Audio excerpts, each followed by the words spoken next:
morning, afternoon. Spencer sees it. Spencer just woke up. He has his teeth, he has his phone, his journal, water,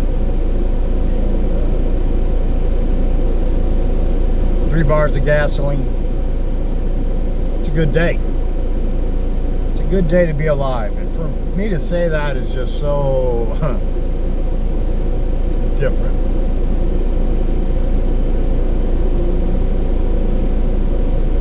You know, I'm always choosing life. And regardless how I think or feel,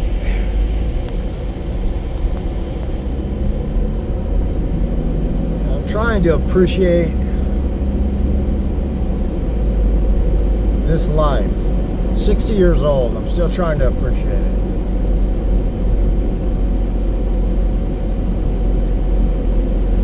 It's been so full of traumas and dramas and, you know, all in my head, mostly.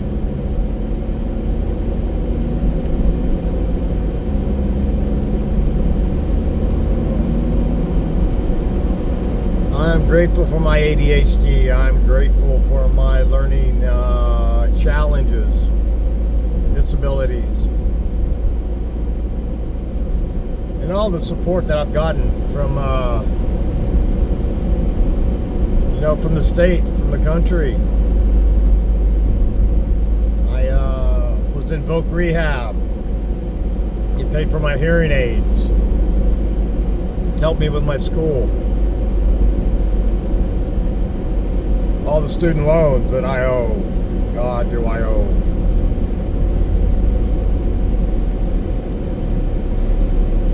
And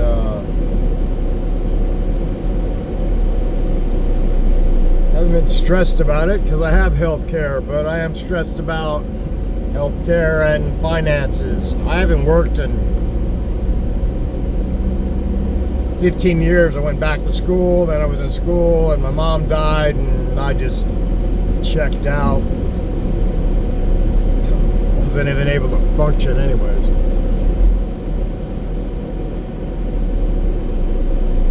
Oh.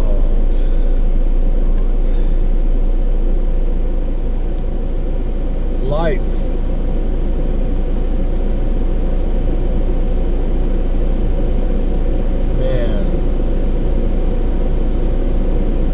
Death. Can't rule that one out.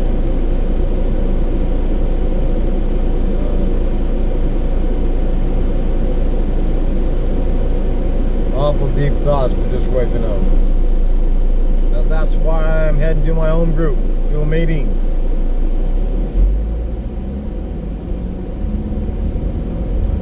And hopefully there's something I have to say or something I share that can help somebody else get through the day without a drink.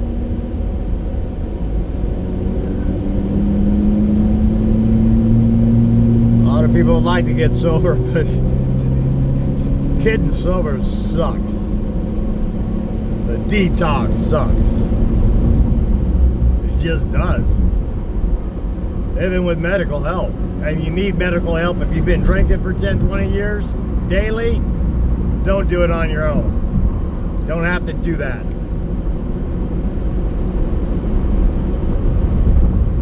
Kudos if you do and you survive it, because that's old school recovery. You kick it. You know.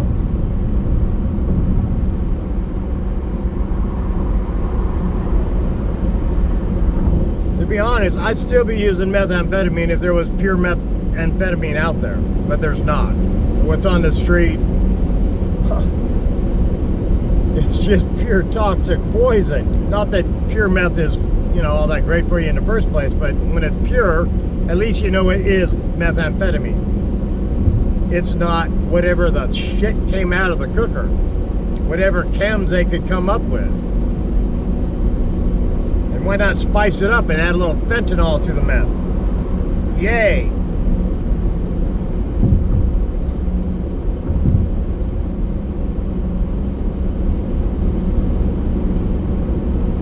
hard enough as an addict to survive using when you have a rough idea what the hell you're using, what it is. You know, nobody cares. Nobody cares about the addict. Nobody cares about you. Unless you're in meetings.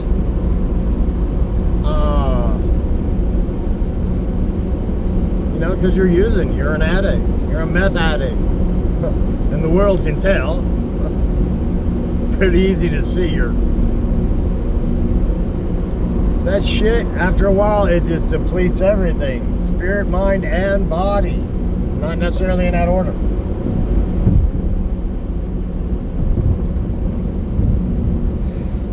Now, this is my take on addiction.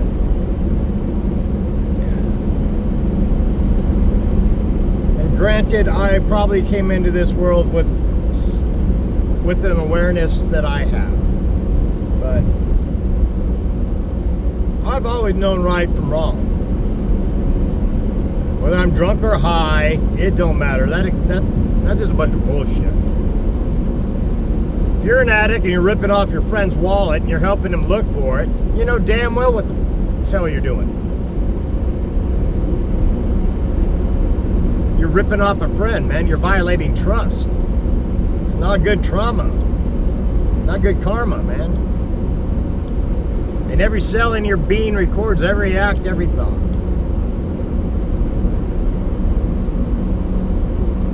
So when you're ripping off your family, you're ripping off your friends to justify you need to get high, that builds up. Now you're no longer just trying to use to get high, just escape. Now you're trying to, you know, bury and run from the shit you just did. And that's some bad, heavy shit to me. Bad karma. I've had my wallet stolen by friends many times. My fake ID. It's not just the wallet, it's the money that was in it. It's all the time, the violation of trust. No more fake ID.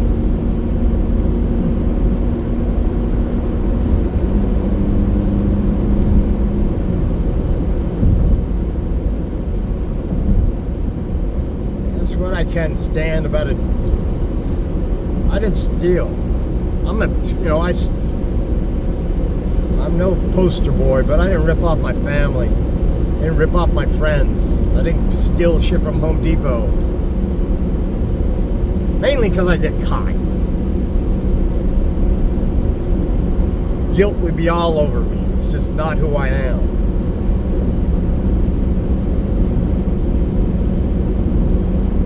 The really cool thing about when you tell the truth and you're honest with yourself, sometimes brutally honest with me, to a fault, you never have to remember anything. Because the truth is self-evident. It's just part of the Akashic records, whatever you want to call it. You don't have to remember. Your mind just goes right to it, and you can, oh, that's what that was.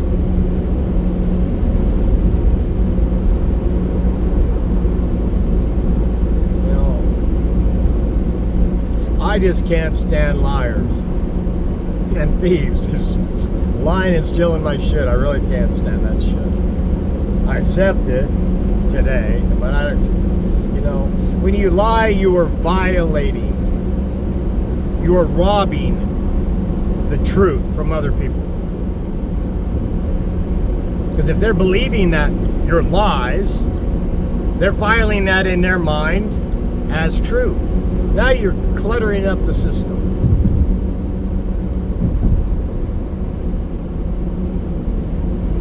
Doesn't sound like a big deal, but when it's done on scales of billions of people, it's a big thing. Thoughts create. Thoughts create this whole damn world, this whole universe, multiverse.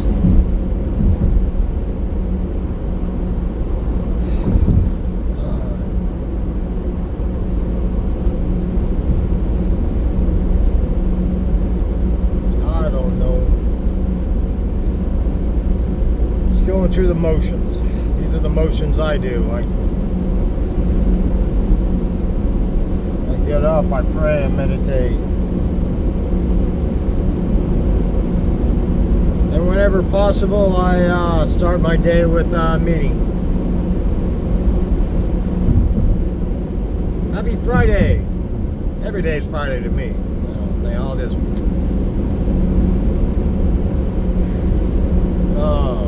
ADHD mind. Back to my first thought was my health care. I need a job, but if I get a job, I'll lose my doctors, I'll lose my referrals, I'll lose state insurance, what I'll lose. I mean, I deposit $500 cash in my checking account. I get a text, has anything changed? No. That $500, I'm trying to pay my power today.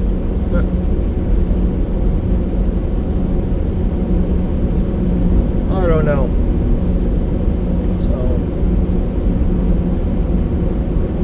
I'm hoping that maybe this YouTube will work, because I can only bring in like $1,700 a month. I don't need much,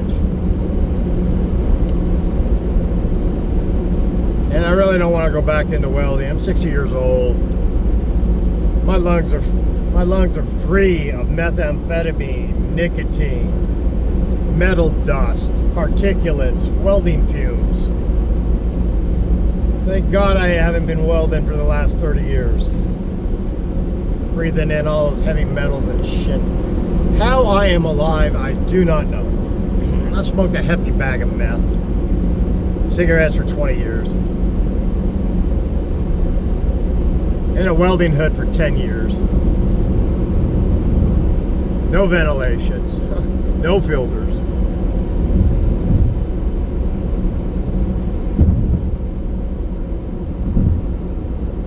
But then again, they're spraying nano-sized aluminum particles all over us, so what's the deal?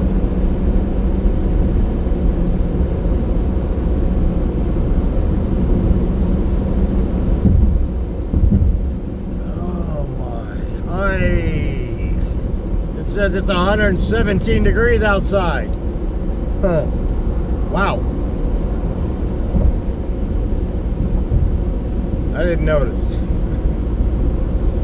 Acclimate to this shit. However, I am so grateful to have cold air blowing on me at the moment. Riding the Goldwing in 117, it's frickin' hot.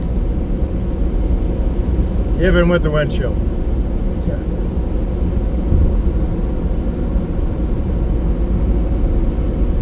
Holy cow.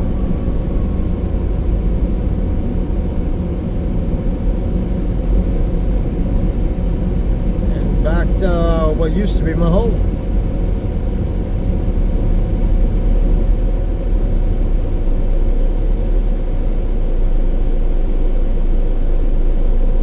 Scottsdale, Arizona.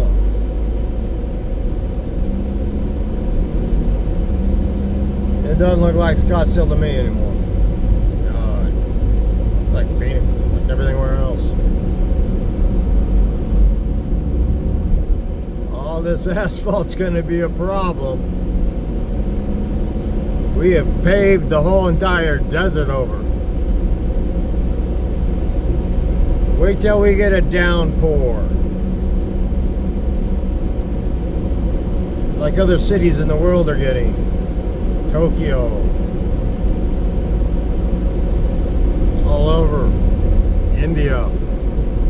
People's whole houses, villages being washed away. Extremes. It's just gonna get more extreme. I don't know. I don't believe in prepping. I played that game for a little while.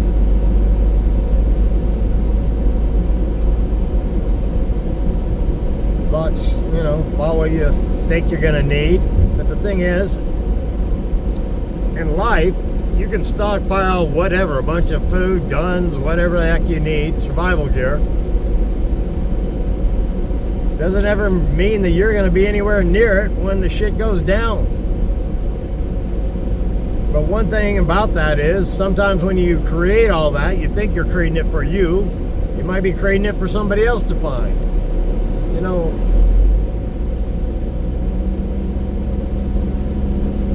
these not lifetimes are so interconnected, interwoven. Not my first rodeo.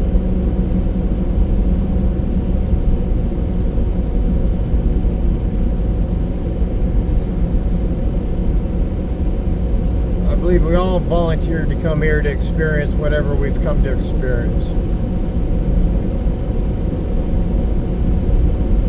And that could be a soul coming in to experience what it's like just to be a crack baby and die. Afterbirth. You know what? Just to have that soul experience. I really have to go to that level, to like a soul level, to try to comprehend this world.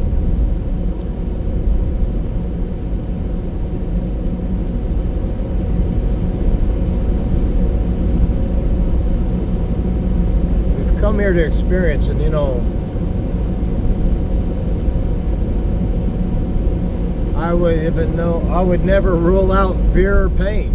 You know,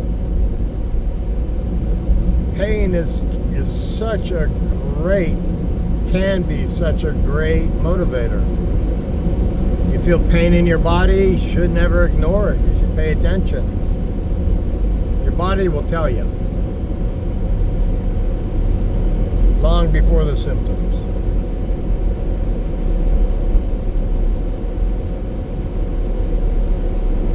And good old fear. The world is run by it. They create it. Create scarcity, but there seems to be plenty of abundance. Plenty of abundance for the select few. You have learned to play the game.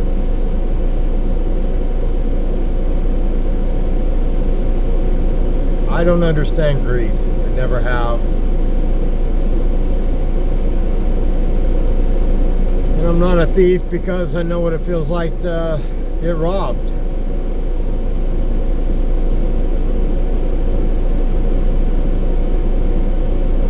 And I beat myself up. I have a photographic or video memory. More like video.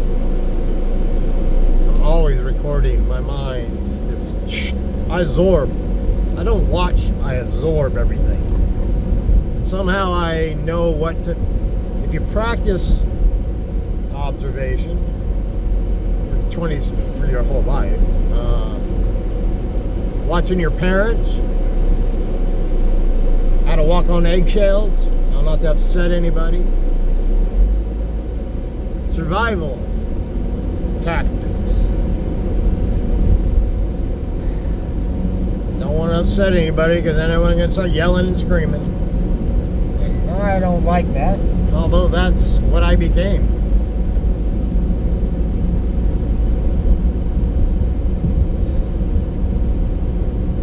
It's intentional though today. If I get upset, it comes out.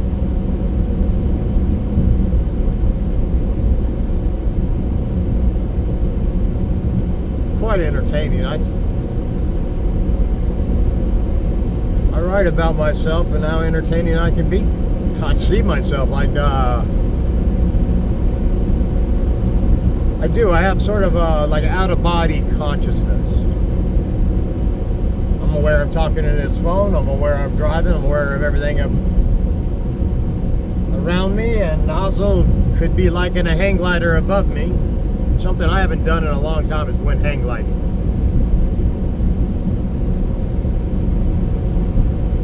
Get some finances again. I think I'm gonna go hang gliding.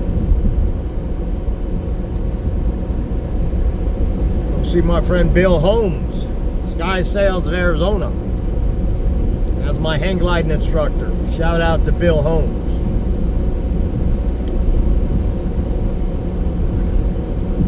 Even I think he was voted best hang gliding instructor in the whole nation. And I would agree.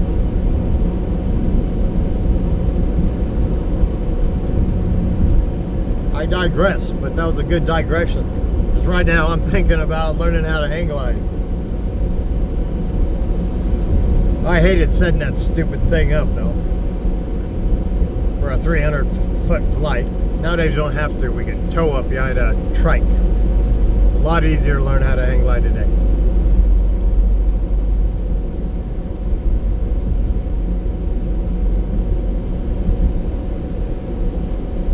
And the first time I went off of Sheba, no, it was Marion, 1,100-foot little gumdrop volcano, little cinder hill you can drive a 4x4 up. I had no idea how steep that little sucker was till you're in a 4x4 and you're heading up the side of it. Like we lose brakes, we're screwed.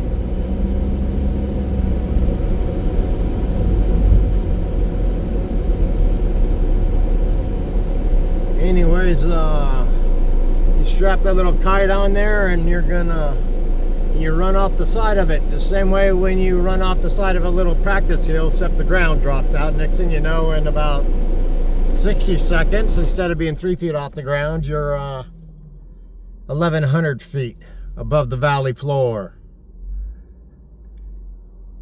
And I've never been so high in my life. That's true on every level.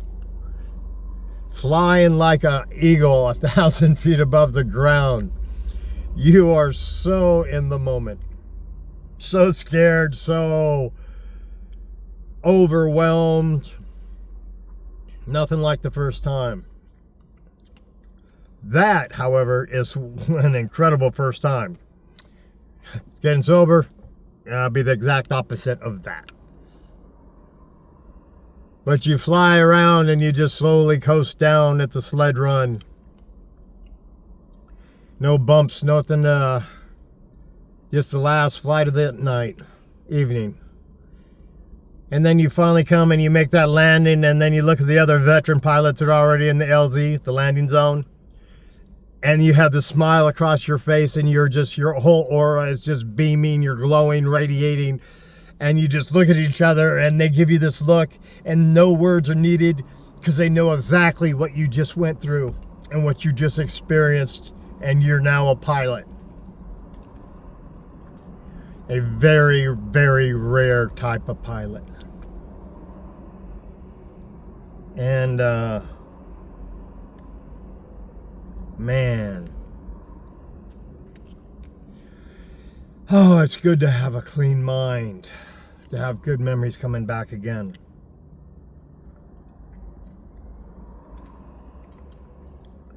Takes time to heal. The grief the pain of losing people, that never ends, but it does lessen. And thank God it never ends. Because we are your memories.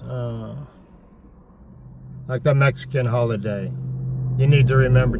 You remember the loved ones. You remember the dead. You keep them in your heart. Keep them alive. Because they are why we're here. Anyways, I gotta go see what kind of meeting we have today. I know what it's supposed to be, but that doesn't necessarily mean anything.